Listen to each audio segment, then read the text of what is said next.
4h, 1 minute, donc je peux commencer. Alors, bon après-midi à tous. C'est avec un grand plaisir et un grand effort que je vais diriger, modérer ces panneaux avec très collègues très chers, le professeur Bachir Chaibou Danina de l'Université de Zinder au Niger, notre président, le professeur Olivier Moreto, Louisiana State University, États-Unis, et la professeure Dimitra Tsiaglanoglu de l'Université d'Athènes en Grèce. Donc, comme vous savez, nous avons un panneau dédié à la responsabilité civile et pénale et notre panéliste vont nous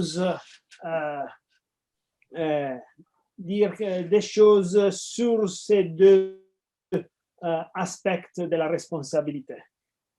Donc, sans perdre du temps ultérieur, je vais donner immédiatement la parole à notre collègue, le professeur Bachir Chaibou Danina, qui nous va parler sur l'article 282 du Code pénal nigérien, entre tort et travers.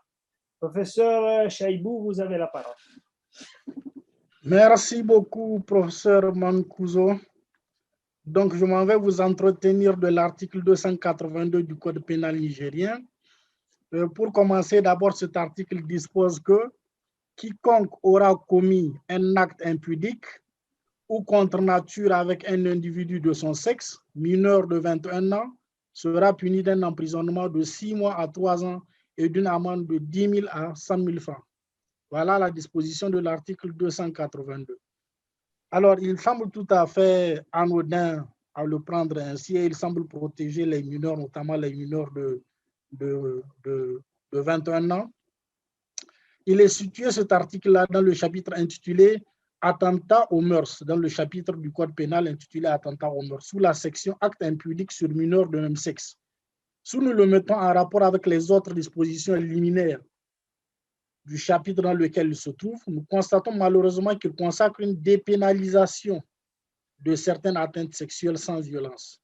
Et là, donc, je m'en vais faire recours aux études de Annie Lochon et de Marie Romero qui font la distinction entre agression sexuelle et atteinte sexuelle pour dire que les agressions sexuelles se dénotent par leur violence et l'atteinte sexuelle n'est pas forcément agressive, n'est pas forcément violente.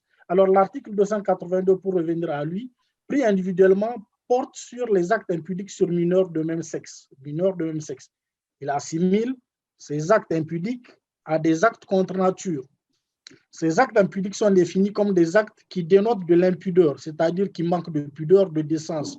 De ce fait, un acte impudique serait alors une atteinte à la pudeur, c'est-à-dire tout acte qui atteste d'un mépris, de la tendance à éprouver de la gêne, de la honte devant ce qui touche à la sexualité. La sexualité est longtemps restée tabou dans beaucoup de sociétés, c'est pourquoi les violences et agressions dans ce domaine ont pris du temps avant d'être pris en charge par le droit. Mais il faut relever que des atteintes sexuelles comme l'inceste a depuis toujours été punies et stigmatisées dans presque toutes les sociétés. En Europe, plus particulièrement en France, l'évolution des mœurs et des sciences au cours plutôt du grand 19e siècle a été un des facteurs du début de la judiciarisation des violences sexuelles.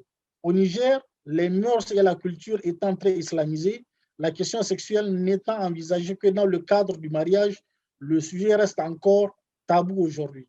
Cela est en contradiction avec l'assertion des imams qui proclament qu'en islam, il n'y a pas de sujet tabou. Quoi qu'il en soit, les crimes sexuels, pour leur part, restent peu judiciarisés, car la victime est le plus souvent face au choix de se faire justice ou taire son mal et éviter la honte et le déshonneur.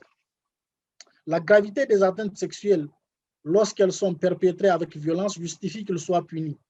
Le Niger ne fait pas exception à ce principe de punition des incriminations des atteintes sexuelles, des attentats aux mœurs. mais il reste curieux de constater que de la lecture de cet article 282, on est censé penser qu'il consacre dans certains cas une dépénalisation de ces atteintes.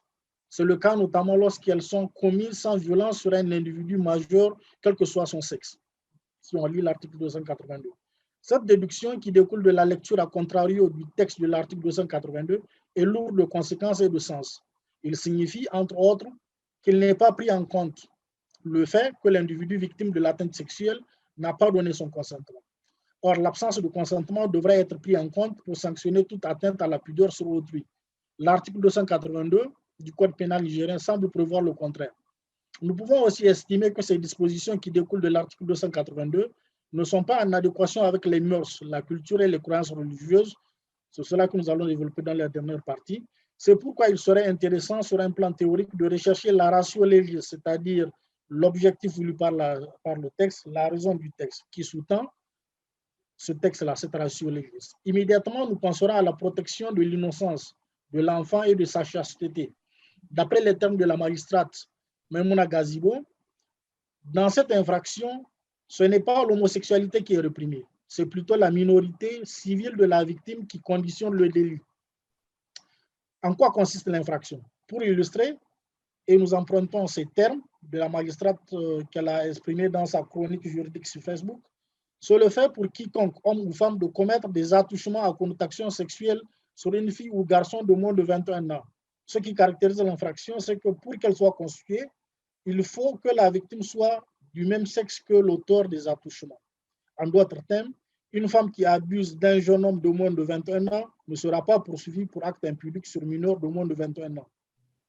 Par contre, les femmes qui s'adonnent à certaines danses outrageuses à l'occasion des cérémonies de mariage et des animations des orchestres communément appelés kiri, ce sont des orchestres auxquels on fait recours lors des mariages et des cérémonies manifestations heureuses, en feignant dans ces manifestations-là certains comportements à connotation sexuelle d'une extrême impudeur.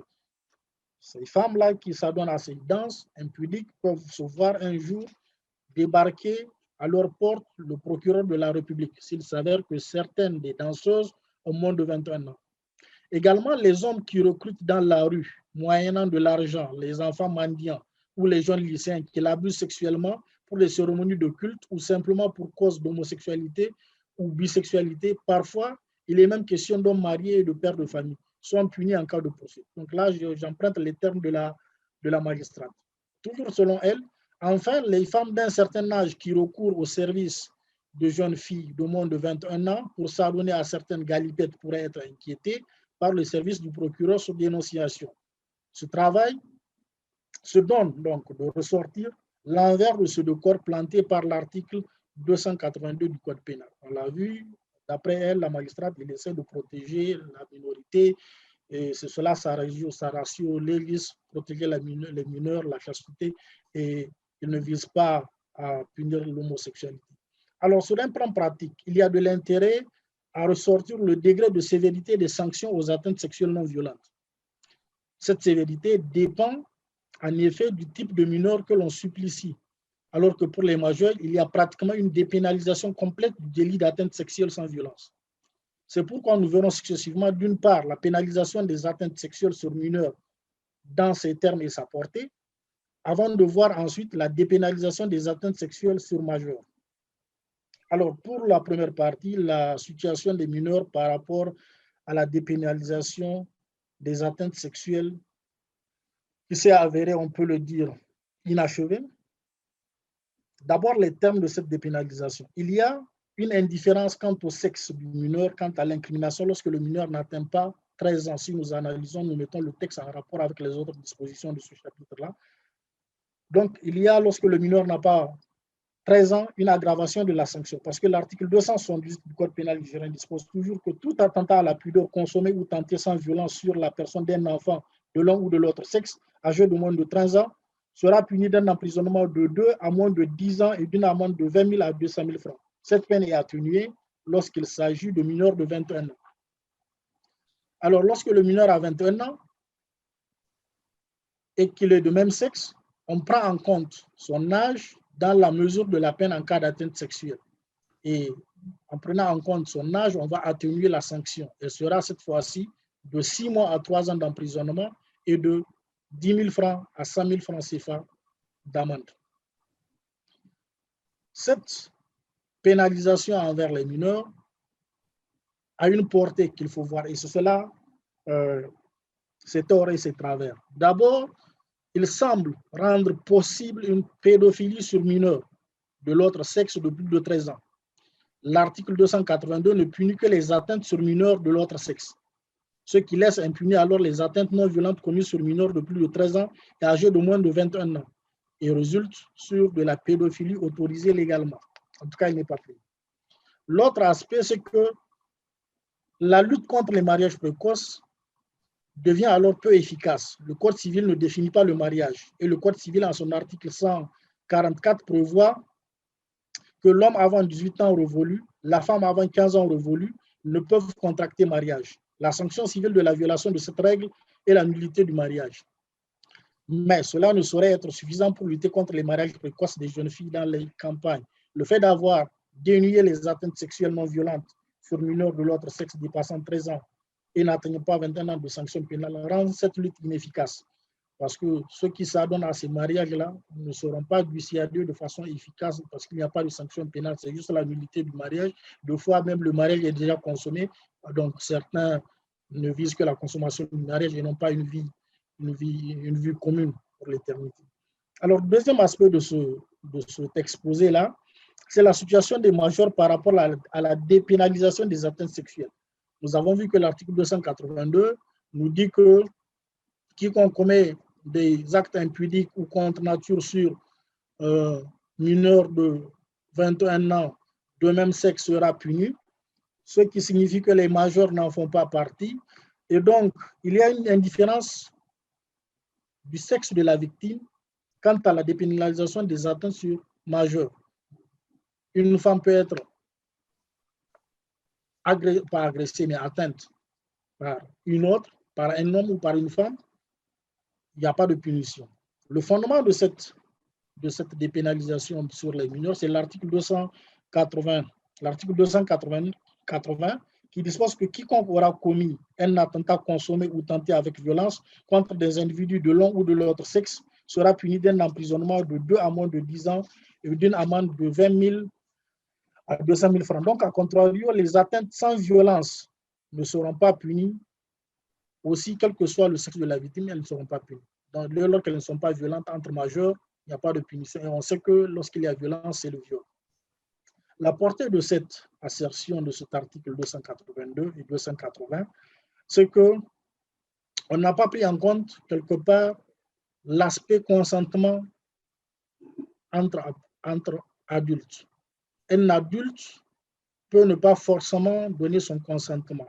Il y a lieu de s'interroger sur l'hypothèse prévue par le Code pénal français en son article 227-25 dans sa rédaction du 6 août 2018, c'est-à-dire que si, hors le cas de viol ou de toute autre agression sexuelle, le fait par un majeur d'exercer une atteinte sexuelle sur un majeur pourrait être puni de sanctions pénales. Ne serait-ce que pour prendre en compte le cas de certains majeurs incapables qui sont à protéger. En effet, ces derniers peuvent sans violence, contrainte, menace ou surprise être victimes d'atteintes de nature sexuelle. C'est pourquoi il semble opportun de prendre en compte le consentement entre majeurs en cas d'atteinte sexuelle. Le dernier aspect que nous allons étaler ici, c'est que par cet article-là, il y a une forme d'admission légale de l'homosexualité. Cela est contraire aux mœurs du Niger. Le Niger est un pays religieux, on est à 99% musulmans, 1% chrétiens, et toutes ces confessions n'admettent pas l'homosexualité. Donc, de telles dispositions, le fait que cela n'ait pas créé de tollé, c'est que les gens ne connaissent pas le droit, les gens ne connaissent pas la loi, les gens ne sont pas lettrés. Donc, c'est sûr que le jour où il y aura un cas d'application ouverte de cet article-là, les religieux vont se soulever. Voilà ce que j'ai à vous dire pour cet exposé. Je vous remercie. Merci beaucoup, professeur Bachir.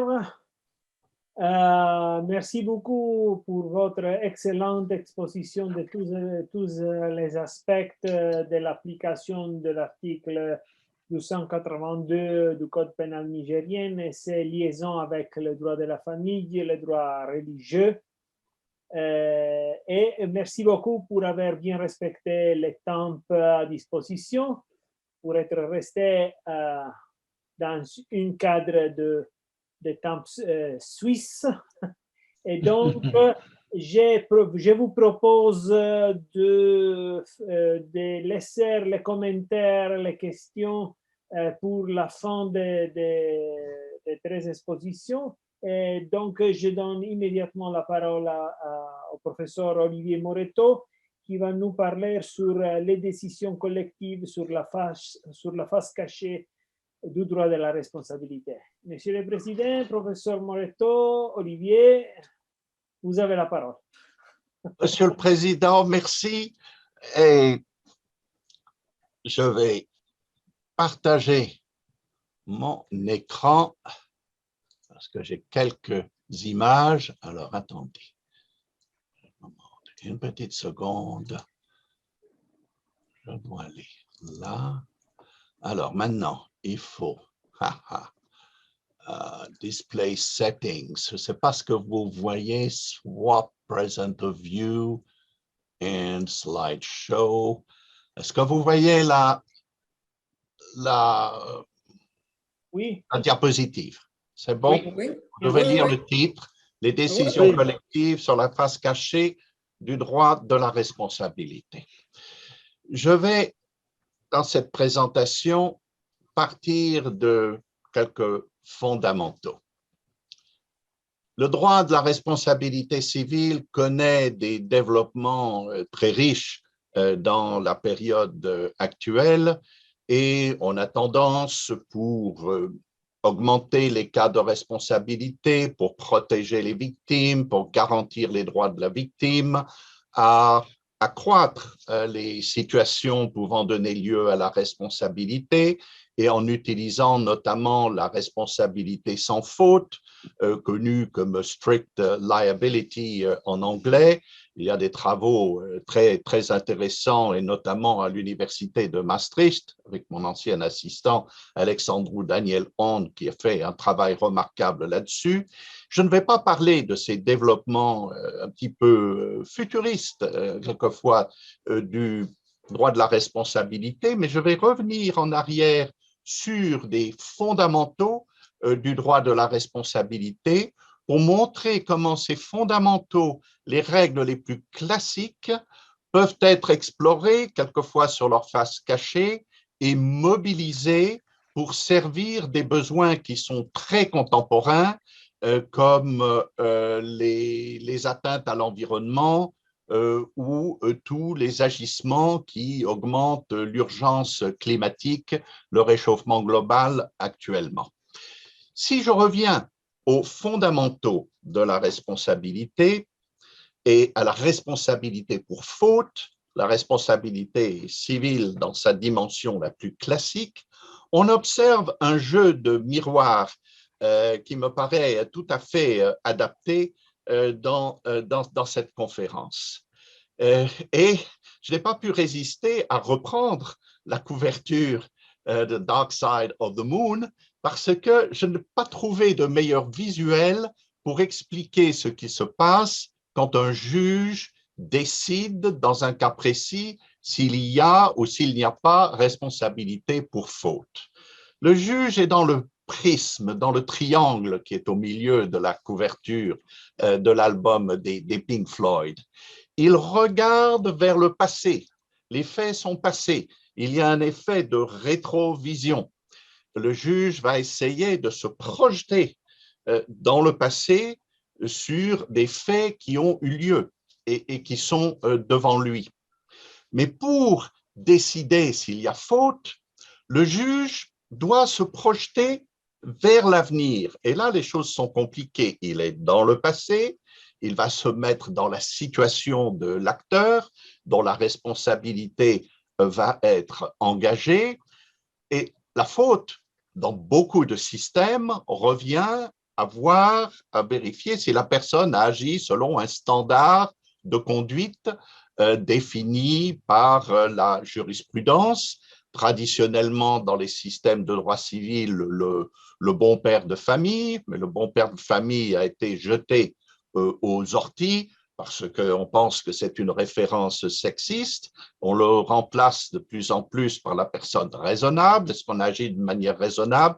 J'ai écrit ailleurs sur l'erreur que l'on fait de rejeter le concept de bon père de famille, car c'est un concept qui est tourné vers les générations futures. Et quand on parle d'environnement, il est très important de se projeter non pas sur ce qui est raisonnable dans les circonstances données, mais dans un futur plus lointain et vers les générations futures.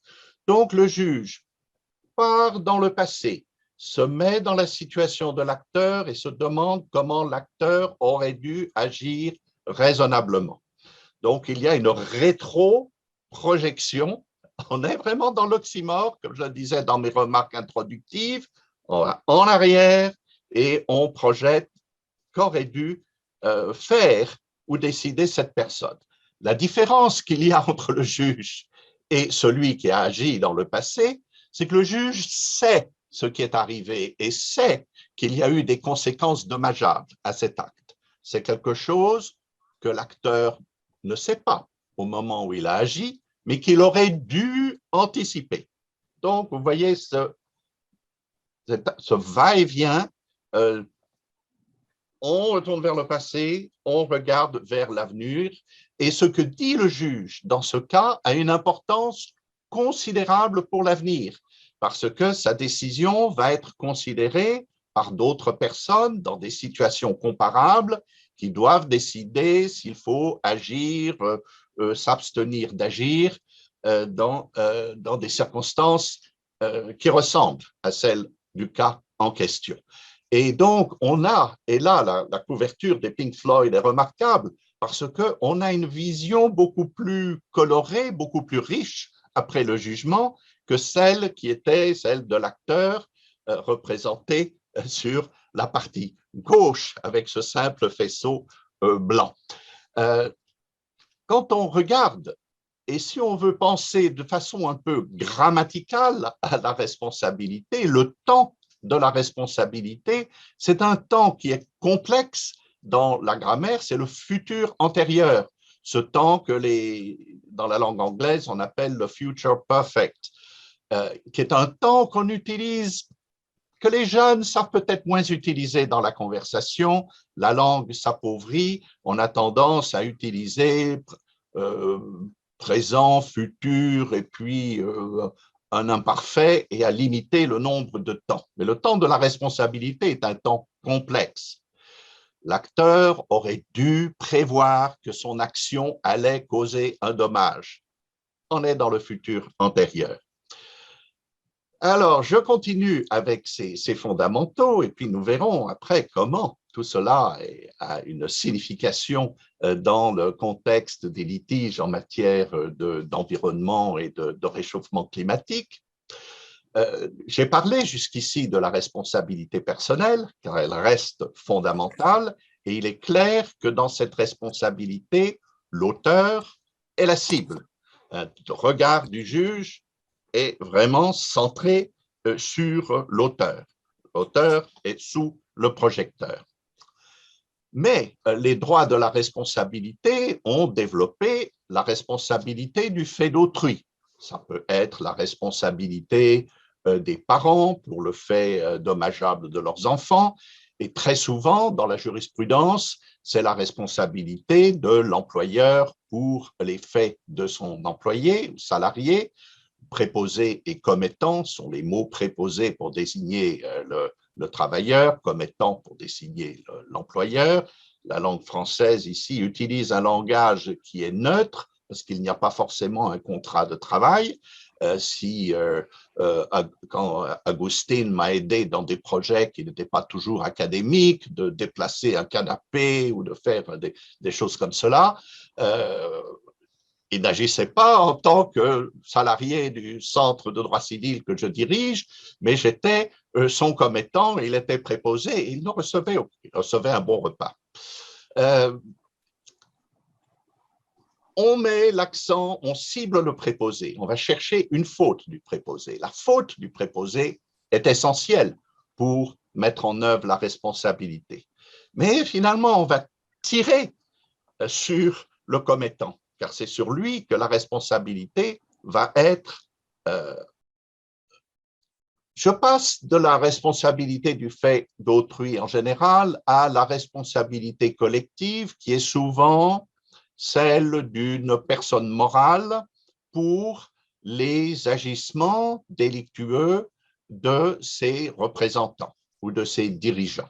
La conséquence est que la personne morale est déclarée responsable et donc va devoir payer. Et en pratique, quand il s'agit de sociétés commerciales, le représentant est le plus souvent exonéré. Il n'aura pas à payer les dommages d'intérêt, alors que, en théorie, il est toujours possible de le faire payer. Mais en droit des sociétés, il y a des mécanismes, des clauses qui protègent les dirigeants et font glisser la charge de l'indemnisation sur la société elle-même et non sur le dirigeant. Donc, on protège le dirigeant, on protège en réalité la personne qui va être fautive. Donc, la personne morale fait un écran et l'agent ou le dirigeant est sur la face cachée et ne va pas avoir à répondre civilement de son acte, n'aura pas à payer pour les conséquences de son acte. Et là est un problème, et là est un point sur lequel le droit de la responsabilité, la théorie classique, peut apporter des réponses.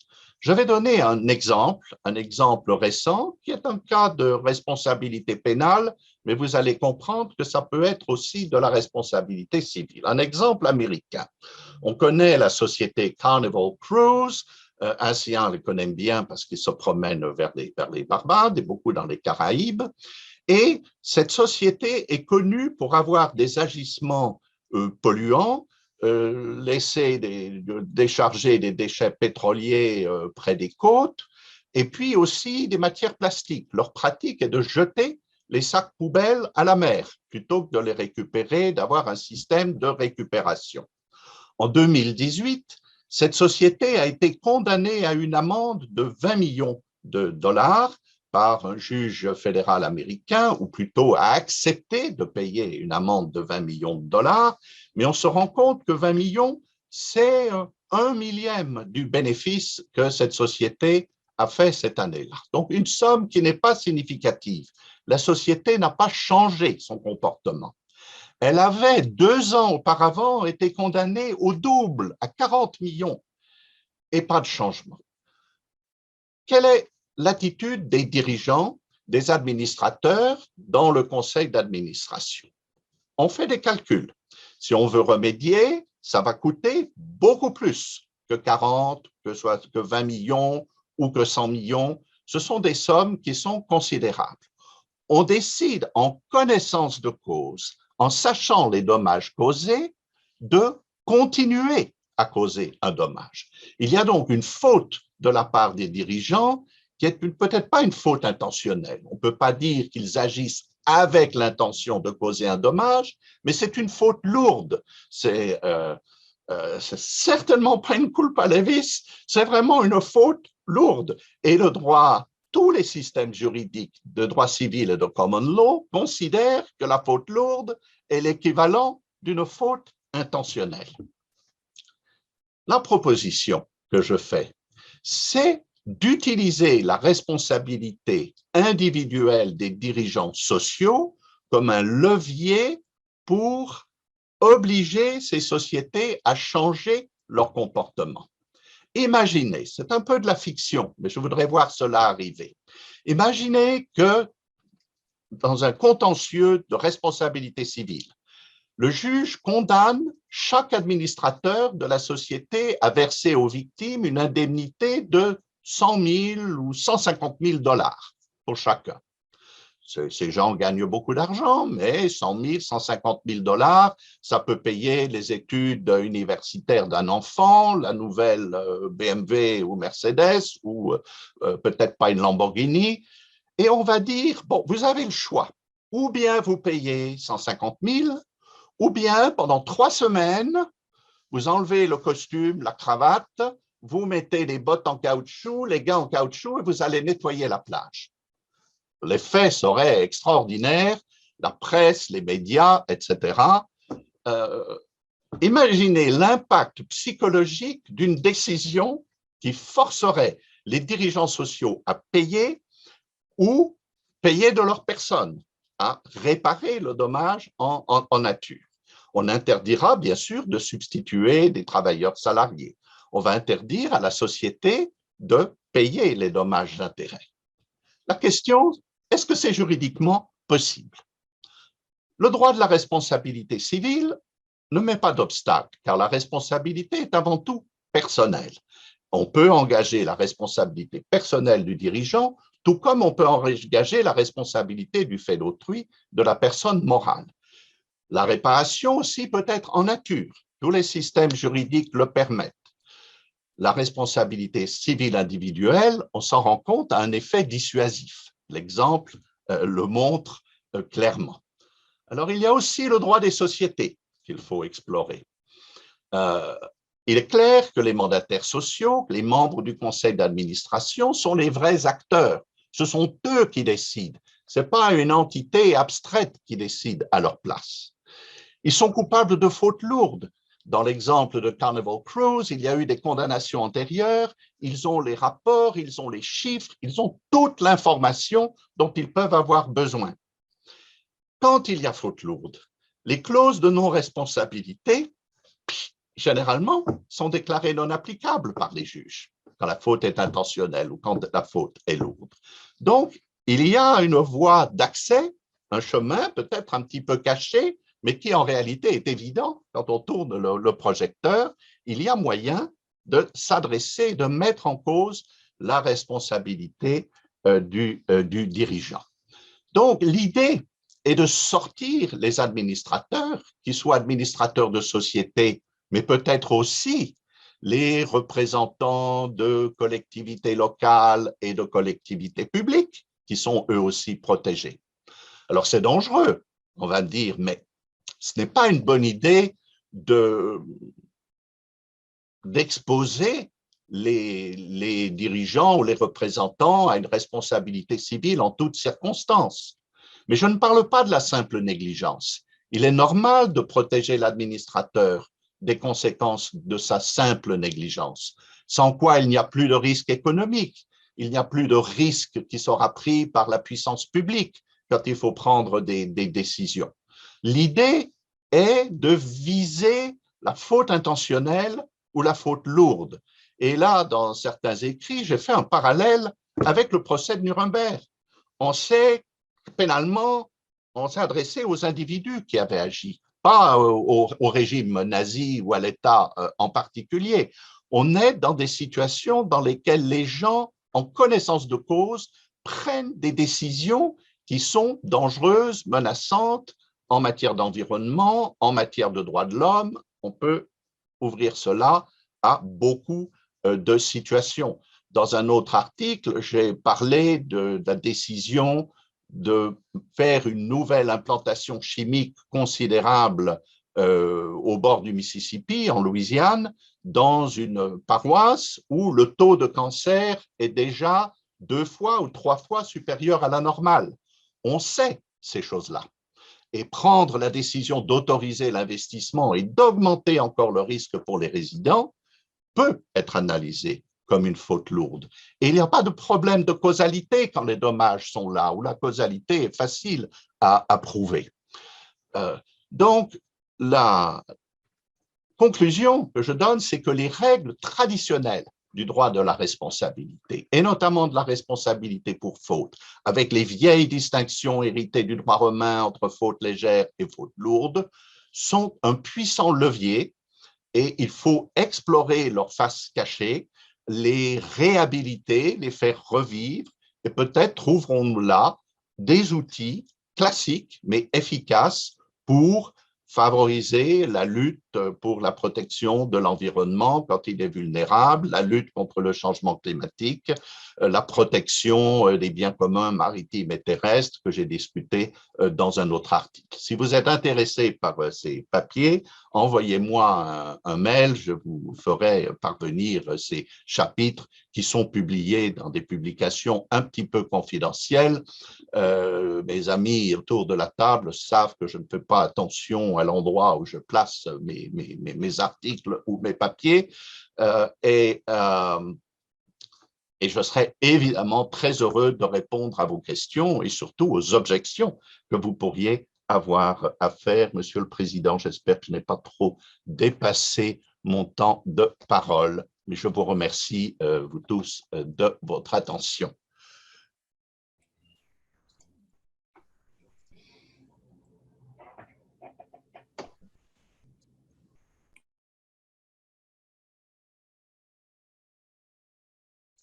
Monsieur le Président, on ne vous entend pas. Vous êtes muet. Vous êtes un disciple de Sacco. Le droit est muet. Monsieur le professeur, je disais que vous êtes bien resté dans les temps destinés à vous, 20 minutes exactes. Donc, je n'ai rien à dire, sauf que donner immédiatement la parole à la professeure Dimitra Tsiaklanoglu qui vient de l'Université d'Athènes, qui nous va parler sur le thème revisiter les droits des contrats et les droits de la responsabilité français. Madame la professeure, vous avez la parole. Merci. Je vais charger ma présentation aussi. Oui. Juste un instant.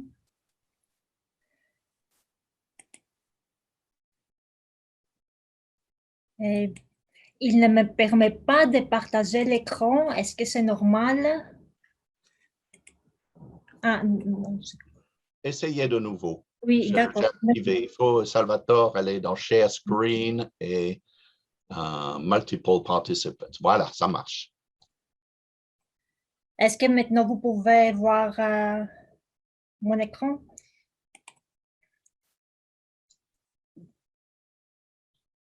C'est en cours. You have started screen sharing. D'accord. Mon écran. D'accord. Donc, on attend un instant.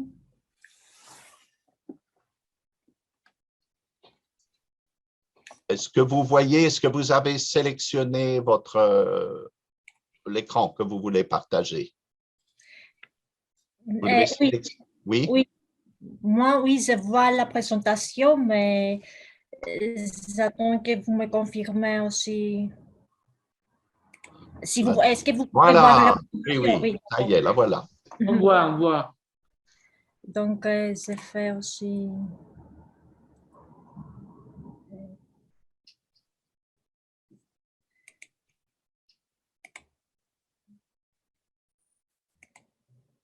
Oui, désolée, juste un instant. Donc, dans cette présentation, notre objectif est de mettre en avant certains points importants du droit des contrats et du droit de la responsabilité qui sont réformés ou qui sont encore en cours de réforme en ce qui concerne les secondes, les droits de la responsabilité.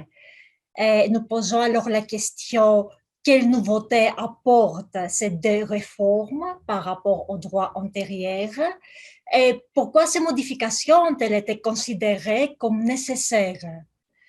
Et quelques précisions sur ces deux réformes. D'abord, la réforme du droit des contrats s'est opérée par une ordonnance de 2016 et une loi de 2018 a ratifié cette ordonnance.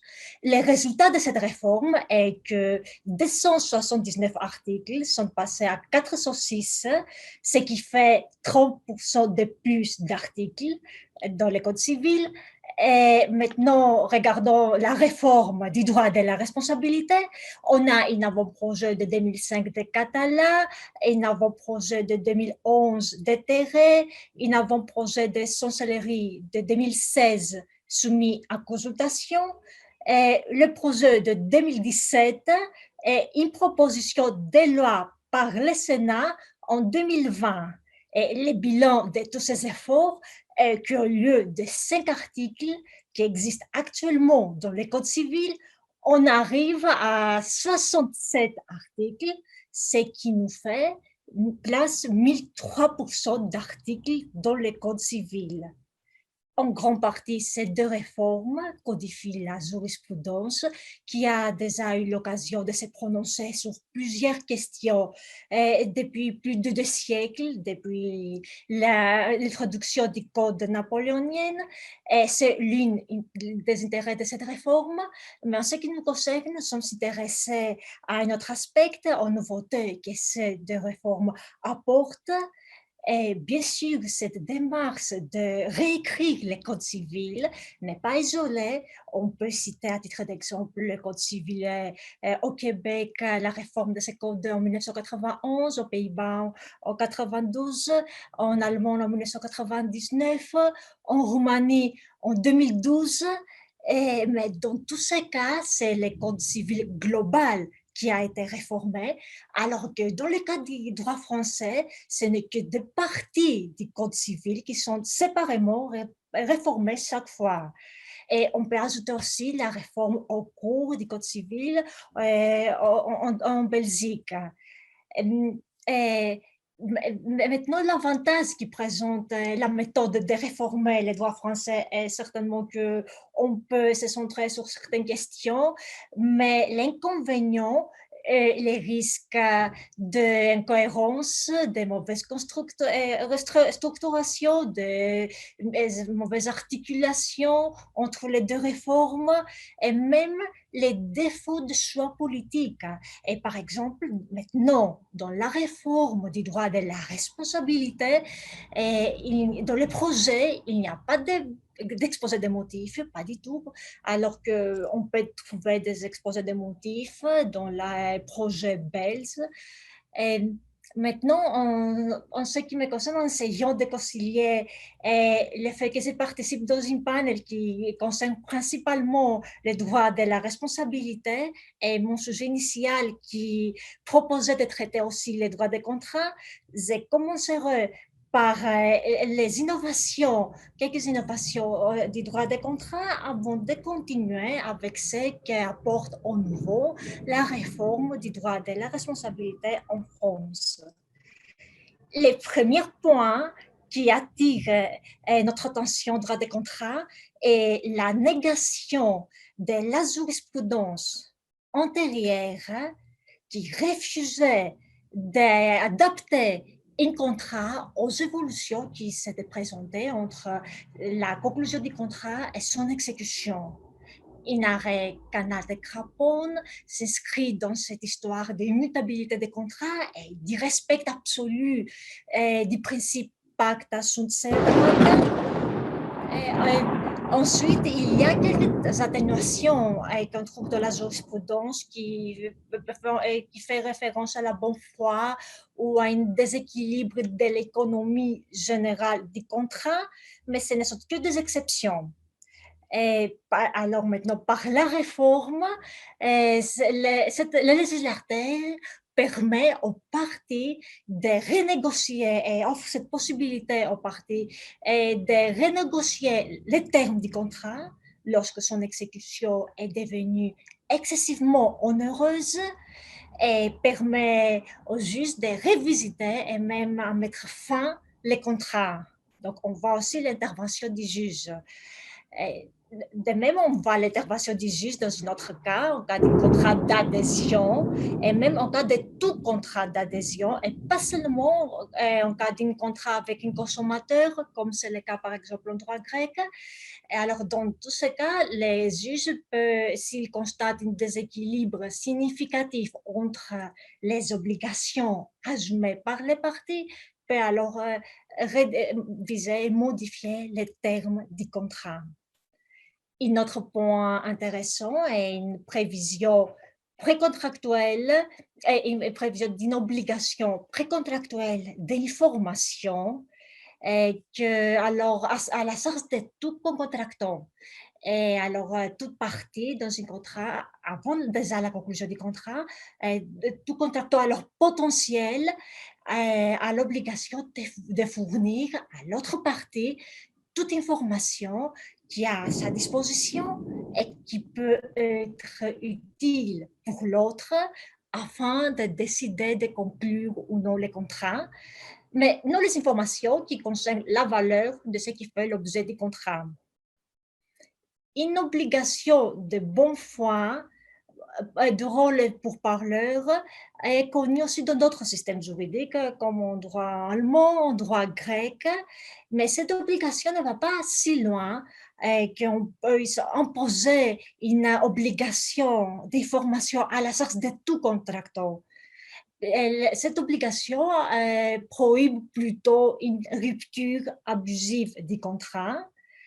Et même en droit allemand, on trouve une obligation de formation à la charge des professionnels, de certains professionnels, pas à la charge de tout contractant. Et cette solution même est contraire à une jurisprudence antérieure française, une réforme très connue, l'arrêt Baldus.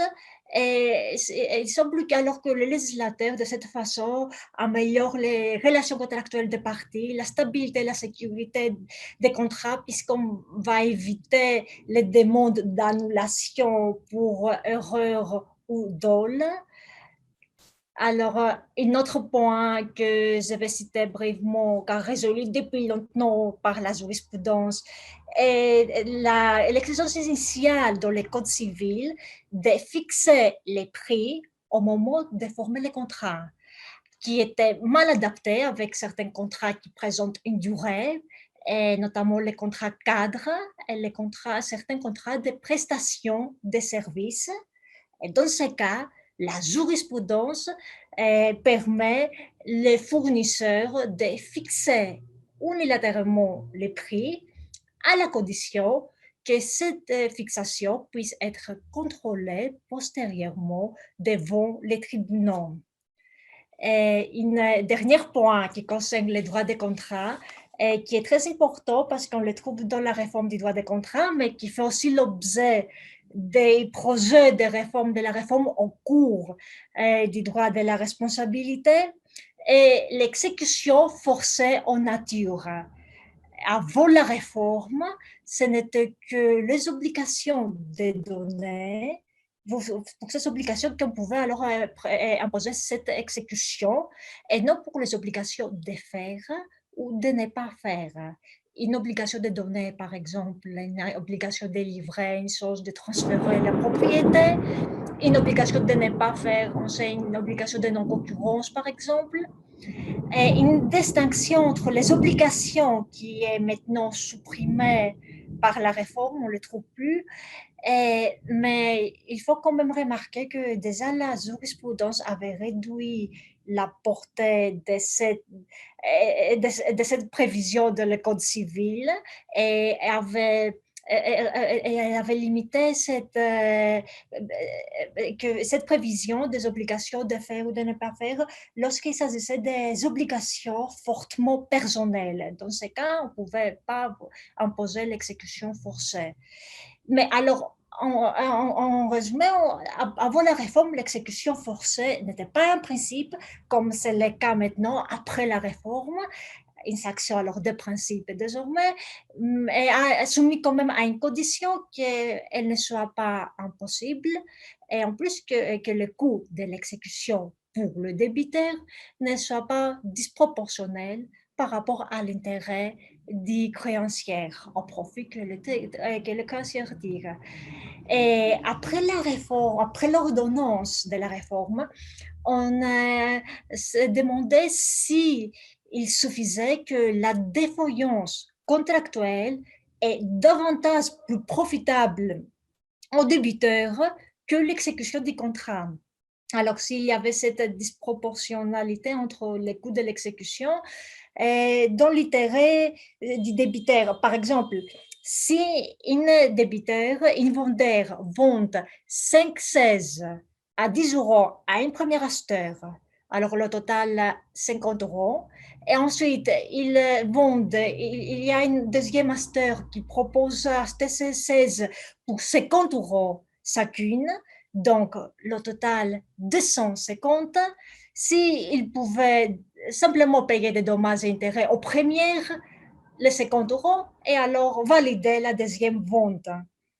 Et après l'ordonnance, on a la loi de ratification qui évite maintenant cette interprétation puisqu'il prévoit qu'on peut prendre en compte les coûts de l'exécution seulement pour les débiteurs de bonne foi.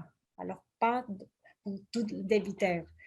Et une prévision maintenant dans le projet de la réforme du droit de la responsabilité qui prévoit alors en ce qui concerne cette exécution forcée en nature.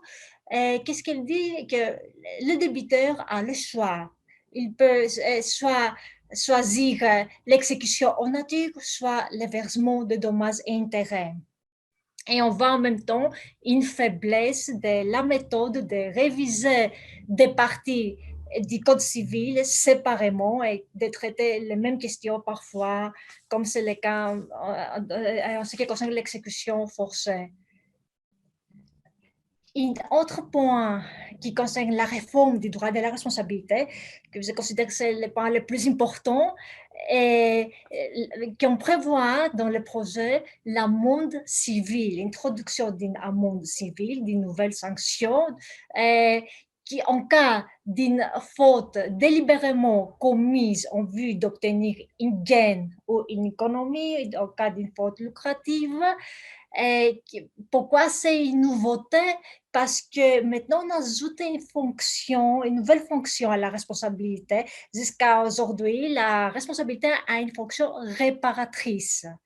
Et on ajoute maintenant alors une fonction de sanction cette sanction alors peut nous rappeler les punitive damages en droit anglo-saxon ou l'amende civile en droit québécois, mais avec une différence d'envergure parce qu'en droit québécois, l'amende civile qui est inscrite dans le code civil ne peut s'imposer que dans les cas où une loi, alors un texte en dehors du code civil, la prévoit spécifiquement. Alors, les Québécois ont évité de cette façon la question de la légalité de l'amende, une question qui reste pertinente en droit français. Alors, on pose la question, puisqu'une amende peut être assimilée à une sanction pénale, peut être de toute façon rapprochée d'une sanction pénale, si alors elle doit respecter les principes qui caractérisent la matière pénale, la légalité des peines exige qu'une sanction doit être suffisamment décrite, être précis, être prévisible. Est-ce que la disposition française respecte cette exigibilité, cette exigence de prévisibilité? Est-ce que c'est une sanction prévisible? Et nous pourrions répondre que cette faute exige un comportement conscient. Donc, peut-être on peut dire que c'est un comportement prévisible par l'auteur des dommages, mais c'est une réponse qui n'est pas certaine. Il faut attendre éventuellement un contrôle de constitutionnalité ou un contrôle de conventionnalité par rapport à la Convention européenne des droits de l'homme. Donc, on reste dans l'incertitude. Et un autre point de différence par rapport au droit québécois est que l'amende civile au droit québécois est versée à la victime. Même dans le projet belge, où il n'y a pas une amende civile, mais on prévoit que pour le calcul de l'indemnisation, on peut prendre en compte ce que l'auteur du dommage a gagné. Et dans ce cas aussi, le montant est versé à la victime. Alors qu'en droit français, le projet prévoit que l'attribution de cette amende au trésor public, alors il n'y a pas de motivation pour la victime de faire une telle demande. On peut se douter alors de l'efficacité de cette mesure. Et donc, on va voir si finalement on va adapter cette amende civile, parce que je remarque en même temps que, alors que tous les bons projets et les projets prévoyaient cette amende civile, la dernière proposition de loi déposée par le Sénat ne les prévoit plus. Et la justification est que, par les sénateurs était qu'ils veulent accélérer cette réforme et ils ont supprimé toute question qui peut faire l'objet d'un débat. Donc, on va voir. Une autre fonction ajoutée par la réforme, et on a vu la fonction réparatrice, la fonction d'imposer une sanction, et maintenant la fonction de prévention. On redonne possible la cessation de l'illicite. Tant qu'un dommage n'a pas été présenté, on peut quand même se demander si on peut parler de la responsabilité sans préjudice. Et une fois que le dommage est présent, la cessation de l'illicite est certainement souhaitable pour qu'on évite d'aggraver la situation et les dommages. En ce qui concerne les faits générateurs, on trouve les faits qui sont bien connus. Et la réforme, le projet ajoute les troubles anormaux de voisinage, une solution déjà admise par la jurisprudence, et on ne le trouve pas dans le projet de réforme belge. Et on pouvait seulement se poser la question si ce n'est pas une question qui relève plutôt du droit des biens. En ce qui concerne la responsabilité du fait d'autrui, la jurisprudence, on retrouve la jurisprudence, l'immunité du préposé, la victime ne peut recourir qu'à l'encontre du commettant. Ici, il y a une restriction que, alors qu'il pouvait recourir à l'encontre du préposé avant la réforme, avant le projet, et il pouvait recourir lorsque le préposé a commis une faute intentionnelle ou une infraction, même non intentionnelle. Maintenant, le deuxième cas est supprimé, donc une restriction. Mais c'est ce qu'on pouvait remarquer que dans d'autres droits, par exemple le droit grec ou le droit allemand, on peut se recourir contre aussi les préposés, on a le choix. Bien sûr que le commettant est plus sauvable, mais on peut se demander alors si vraiment cette immunité du préposé est à approuver. On retrouve aussi d'autres jurisprudences qui est maintenant codifiée, qui sera codifiée si cette réforme sera finalisée. Une personne qui organise et contrôle les modes de vie d'une mesure par décision judiciaire, alors est responsable de plein droit, sans faute, mais il est précisé que désormais, si il est fait par un contrat, s'il a joué ce rôle alors par un contrat, sa faute est présumée, alors il peut prouver l'inverse, il ne s'agit plus d'une responsabilité, sa faute, alors qu'il y avait une jurisprudence pour les associations sportives ou les associations de majorettes qui ne sera plus pertinent. En ce qui concerne la responsabilité des parents, la cohabitation avec l'enfant n'est plus excisée.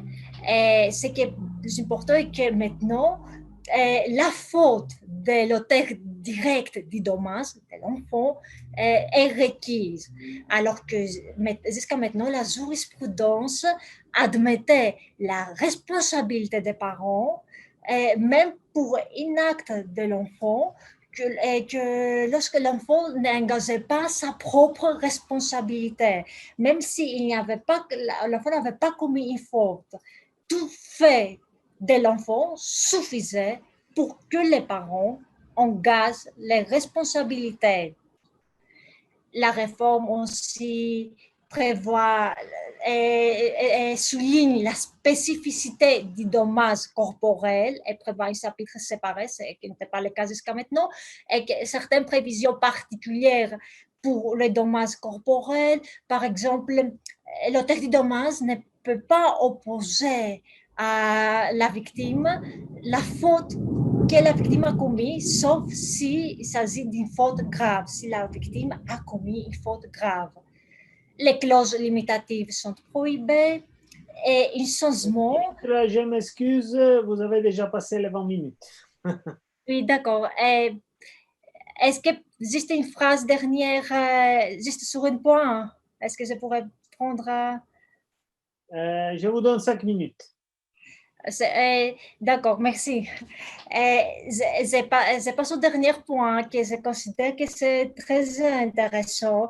Si un tiers peut invoquer un manquement contractuel, jusqu'à maintenant, la jurisprudence dit qu'un manquement contractuel est une faute délictuelle, et aussi une faute délictuelle envers un tiers. Et alors, le tiers peut agir en responsabilité délictuelle. Maintenant, cette solution sera modifiée. Le tiers doit prouver en plus, en dehors des manquements contractuels, il doit prouver en plus une faute délictuelle. C'est qui est la solution en droit belge, en droit allemand, en droit grec, mais en plus, une deuxième prévision qui dit que tout tiers qui a un intérêt légitime à l'exécution du contrat peut agir en plus en responsabilité contractuelle. Et si ça sera, on va poser la question, alors tout tiers théoriquement, tout tiers qui a subi un préjudice a un intérêt légitime, comment délimiter ces personnes? On va attendre la réponse de la jurisprudence. Éventuellement, cette prévision nous rappelle les droits allemands, les contrats avec un effet protecteur envers les tiers, et peut-être qu'on pouvait s'inspirer des solutions en droit allemand, ce qui était très important. Et un dernier point, si j'aurai le temps, que en ce qui concerne les dommages corporels, maintenant la victime, jusqu'à maintenant, on aura une obligation de sécurité que la jurisprudence admettait dans le cadre d'un contrat. Et cette obligation de sécurité peut être une obligation de moyens ou de résultats, ce qui donne lieu à des inégalités en ce qui concerne l'indemnisation des victimes. Maintenant, on aura une responsabilité extra-contractuelle, mais la victime peut aussi invoquer les règles contractuelles qui lui sont favorables, ce qui peut nous laisser un peu perplexes parce qu'alors il peut mettre en œuvre un régime qui n'est ni contractuel, ni extra-contractuel, mais une bonne synthèse de deux régimes à son profit.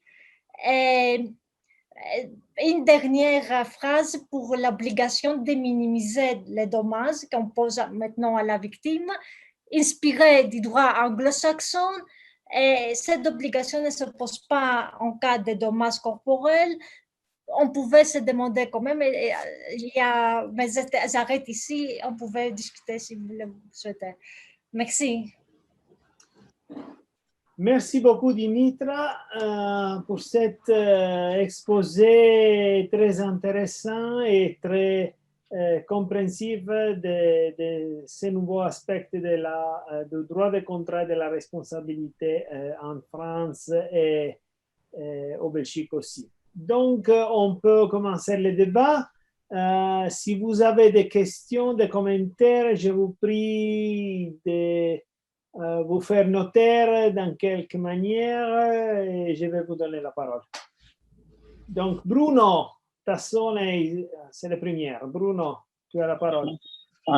Merci beaucoup. Je vais parler en anglais parce que mon français, c'est pas bien.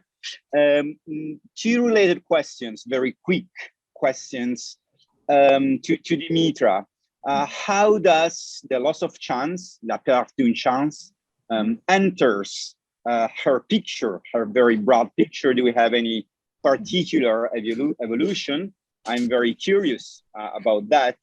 And the second question related, would it be possible under French law, something I try to propose under Italian law, to see the chance as a punitive damage, but paradoxically undercompensatory, in the sense that at the very end, there is a very uncertain causation, and we end up sanctioning a behavior, a negligent behavior.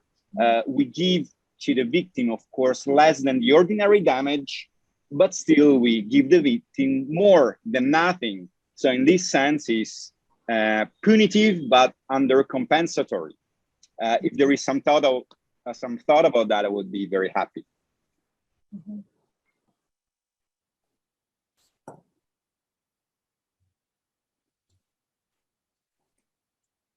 Yes. Je peux répondre oui, directement. Alors, en ce qui concerne la perte des chances, le projet prévoit cette sanction, effectivement. Et c'est une sanction déjà connue dans la jurisprudence et rien n'est modifié. Donc, c'est toute la jurisprudence actuelle. C'est ce qu'on sait déjà, qu'on va réparer, puisqu'il n'y a pas effectivement un dommage connu, qu'il n'y a pas un préjudice qui est arrivé, donc on va réparer moins, donc c'est la perte d'une chance, un préjudice hypothétique d'une manière, mais on va les réparer, donc, mais rien ne change, le projet le prévoit, la perte de chance, effectivement.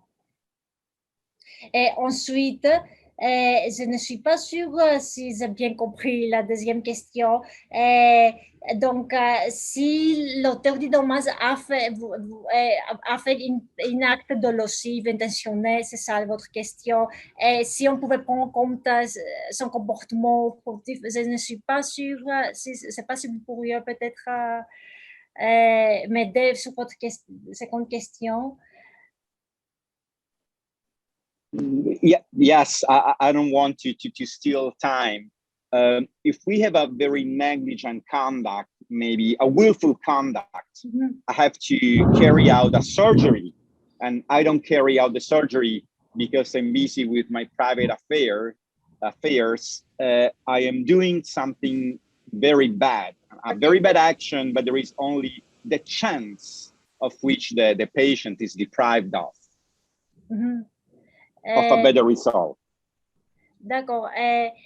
D'abord, en droit de la responsabilité, on ne prend pas en compte les comportements d'une manière. Quand on va calculer l'indemnisation, de toute façon, le principe, la réparation intégrale, c'est-à-dire qu'on va réparer tout préjudice qu'on a causé. Et donc, si le comportement de l'auteur du dommage est dolosif ou négligent, n'aura pas de résultat parce que de toute façon, il va réparer tous les préjudices qu'il a causés. Maintenant, s'il y a un problème en ce qui concerne le lien de causalité, parce que vous avez dit qu'il y a une chance, mais on n'est pas sûr si c'est... il y a effectivement, il y a des dispositions qui parlent de la causalité collective. Si il y a une disposition, par exemple, qui consacre une jurisprudence connue en droit français, que s'il y a un accident par une équipe, si un dommage qui s'est produit au cours, par exemple, on avait la jurisprudence avec les chasseurs au cours alors d'une activité, et on ne peut pas identifier qui est l'auteur du dommage, tous sont responsables. C'était une telle jurisprudence qui est consacrée maintenant par le projet de réforme. Si alors plusieurs personnes qui ont une activité similaire produisent une dommage et on ne sait pas qui est le responsable, on peut les considérer tous responsables. Ensuite, on a une jurisprudence avec les médecins que si une personne est hospitalisée dans plusieurs hôpitaux et il a été affecté par une infection nosocomiale et on ne savait pas à quel hôpital effectivement il a subi il a été affecté. et dans ce cas, donc, il y avait déjà de la jurisprudence et que cette jurisprudence, effectivement, est reprise par le projet. Et donc, on voit quelques atténuations, effectivement, en ce qui concerne les liens de causalité.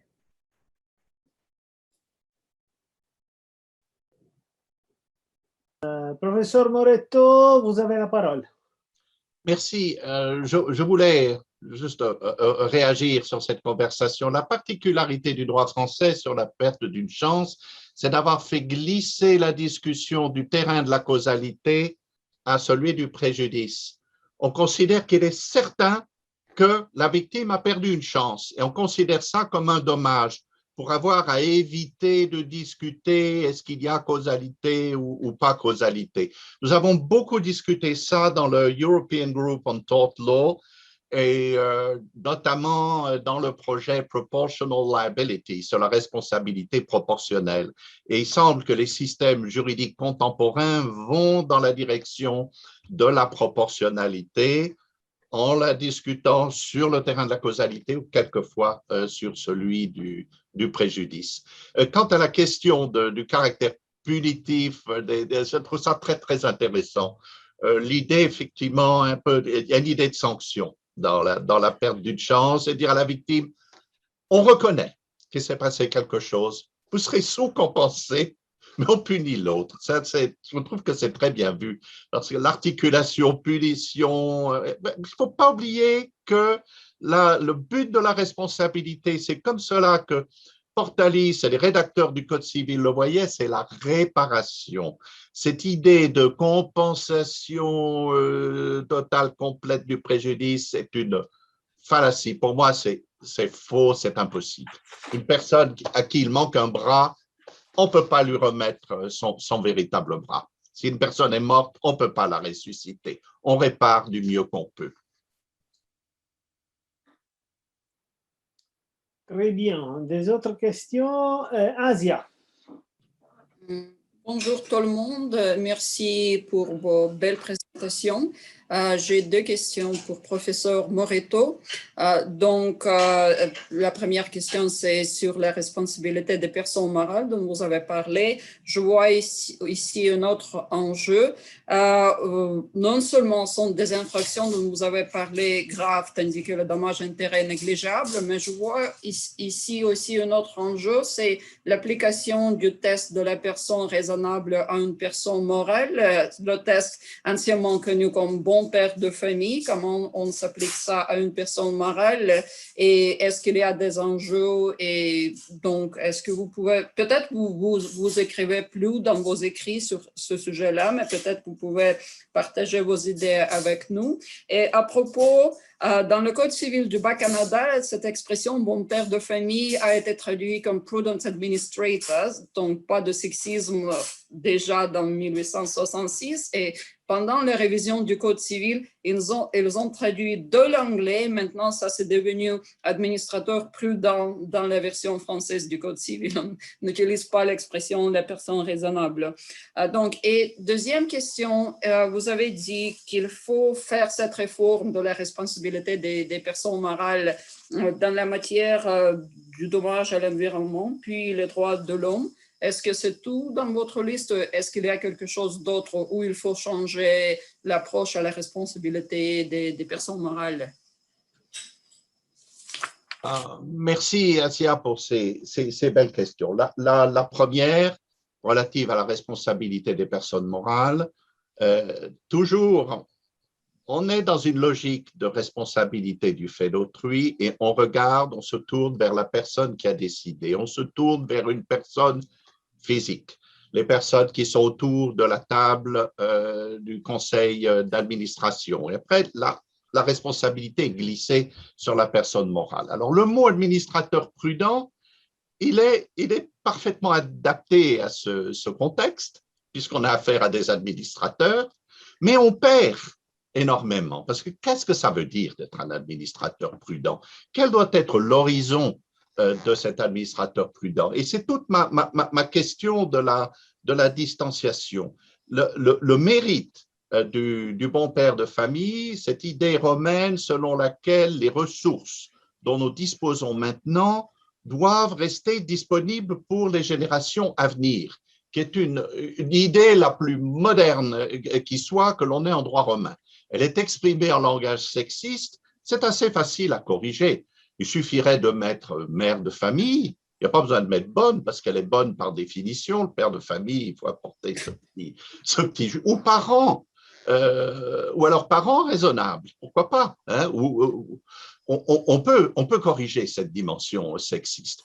Et je trouve, même si le mot administrateur raisonnable parfaitement adapté aux personnes morales, il faut le changer parce qu'il faut penser à ces ressources dont on prive les générations futures.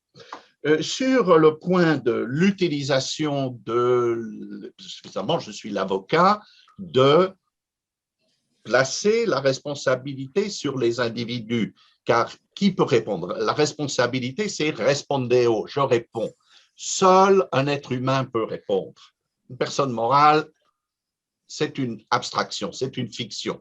Là-dessus, j'avais un semestre sabbatique en printemps 2020. Mon projet, c'était de réfléchir sur cette question de la personne morale. Puis je me suis trouvé sans bibliothèque ni rien. J'ai fait un projet complètement différent à partir de ce que j'avais. Mais c'est une question que je veux continuer à creuser parce que je ne suis pas expert en droit des sociétés. Mais je pense qu'il faut de temps en temps que celui qui fait du droit de la responsabilité visite le terrain de droit des sociétés, puis que les gens des droits des sociétés envahissent aussi notre terrain et qu'on croise comme ça les compétences. Alors, je m'intéresse plus particulièrement dans ce contexte à l'environnement et au changement climatique, mais ça ne veut pas dire que ce que je propose soit limité à ces terrains-là. Remarquez que ce n'est pas une réforme que je ne pose pas de changer le droit, mais d'utiliser le droit existant, d'utiliser les vieux outils. On n'a rien inventé de mieux que le ciseau, que le peigne, les vieux outils traditionnels pour s'adresser à ces questions nouvelles. Les droits de l'homme, ça me paraît tout à fait évident. Et puis, il y a certainement d'autres domaines que l'on peut identifier. Et le dernier point de ma réponse, c'est pour dire que ces questions de responsabilité, on est aussi toujours près de la responsabilité pénale. Augustine Parisi, qui a dû partir, me disait qu'en droit argentin, il y a la possibilité des travaux d'intérêt général, ça existe en droit français, ou etc. On oblige les gens à faire quelque chose pour réparer plutôt que de les emprisonner. Ma proposition est très proche de ces. Alors là, il faut peut-être un petit peu de réforme du droit pénal, car ces cas de faute lourde, très proches de la faute intentionnelle, sont souvent aussi des cas de responsabilité pénale. J'arrêterai là. Merci. Merci à vous. Merci Olivier. Je donne la parole à Biagio Ando. Très vite, une question à Olivier et ce que Asia a dit, c'est plus ou moins ce que je veux demander à Olivier. Mon impression, c'est une remarque question et mon impression que regard à la responsabilité, on pourrait dire, Olivier, plus ça change, plus ça reste la même chose. Parce que quand tu as dit, regard à la responsabilité des personnes morales et aux instruments de réaction concernant le dommage à l'environnement, et bien, ça me porte ça porte à l'attention une très vieille fonction de la responsabilité. C'est une fonction punitive. C'est la fonction de pas trouver une réparation efficace, et j'entends efficace plus ou moins équivalente aux valeurs d'autrui, aux perdus, mais c'est quelque chose dont je ne suis pas sûr si on peut utiliser le mot soulagement peut-être, quelque chose qui donne une satisfaction morale aux personnes qui ont reçu un dommage. Mais je me demande, est-ce que cette réaction est adéquate et est une réaction qui peut être vue comme un instrument satisfaisant ou est tout simplement quelque chose qui apporte un soulagement psychologique et pas plus. Excusez-moi pour mon français, mais je ne parle pas trop français. Dans les dernières années, ça a été une occasion pour moi. Bravo, Merci. bravo pour le français et merci pour cette très, très belle question qui centre la discussion un peu sur la victime, hein, donner satisfaction à la victime. Mon approche est plus tournée vers l'auteur. Bien sûr, une fonction de la responsabilité, c'est satisfaire, réparer et s'intéresser à la victime. Et le droit contemporain va beaucoup dans cette perspective. Moi, je reviens à l'idée punitive, dissuasive. Et les fonctions de la responsabilité, c'est la dissuasion. Il est clair que du point de vue de la victime, son intérêt, c'est d'obtenir la plus grande compensation possible et généralement, on l'obtient en agissant contre la personne morale. Deep pocket, hein, c'est là, on va chercher l'argent où il est. Mais là, l'idée est d'atteindre directement la personne qui décide. Ces gens qui sont noyés dans l'anonymat d'un conseil d'administration, qui n'existent plus comme individus, il y a peer pressure, il y a l'esprit mouton, la pression des autres, dit si je vote contre cette délibération, on va me chasser du conseil d'administration parce que ma décision ferait perdre des profits. On veut atteindre cette personne va se dire oui, mais si je vote cette décision, je risque d'être condamné à payer 150 000 ou à devoir passer 2 semaines ou 3 semaines à prendre soin des victimes ou à faire du nettoyage, ou etc., avec les journalistes autour de moi. On dissuade. L'idée, elle est là. Évidemment, il faut une combinaison des deux. Et évidemment, ma proposition ne va pas régler le changement climatique et régler ça, mais c'est un outil.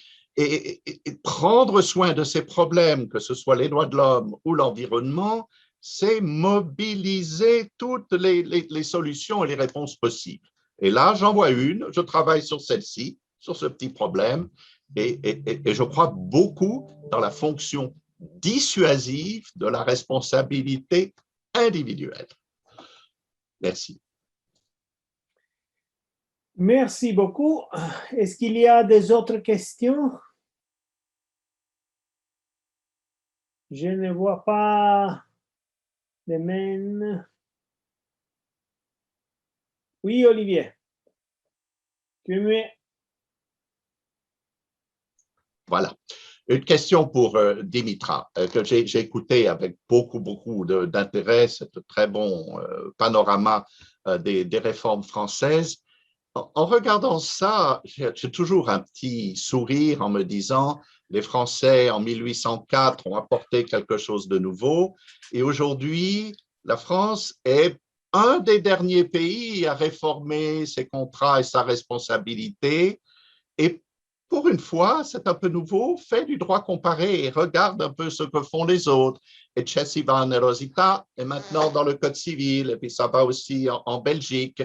Et on regarde. Les Français ont fait un petit peu du shopping, ils sont allés regarder dans les principes Landau, dans les principes du droit de la responsabilité civile, etc., dans les documents communautaires. Et il y a là quelque chose de très intéressant pour le droit qui se considère encore un peu comme le phare. Et comme les Italiens, vous êtes au-delà parce que vous avez inventé le droit romain il y a très longtemps.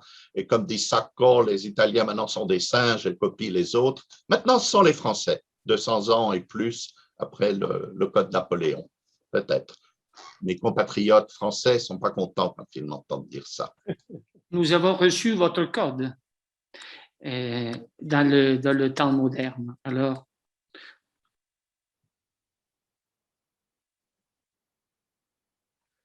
Je ne sais pas si Dimitra veut ajouter quelque chose. Oui, effectivement, il regarde aussi les droits voisins, notamment. Un exemple très caractéristique, je peux citer, est que lors de la réforme du droit des contrats, les Français ont supprimé la cause qui était une condition essentielle pour la validité du contrat. Et c'était une condition qu'on ne trouvait pas dans d'autres droits voisins, on peut dire. Et qu'est-ce qu'ils ont fait alors? Ils ont supprimé la condition de la cause quand on lit la liste des conditions de validité d'un contrat. Mais alors, on trouve toute la jurisprudence qui concernait la cause. On trouve dans d'autres lieux, maintenant, après la réforme, dans les codes civils, toute la jurisprudence qui disait, par exemple, qu'une clause qui prive les contrats de sa substance ou qui concerne l'obligation essentielle du contrat, et tout ça, on le trouve codifié. Donc, vraiment un exemple très caractéristique que cette tendance de présenter un droit qui est attractive pour les étrangers, aussi un droit attractif, un droit plus accessible, mais qui peut-être finalement, en même temps, maintenir leur héritage, on peut dire. C'est ce que la jurisprudence a apporté jusqu'à maintenant. Ils font une bonne synthèse, on pourrait dire.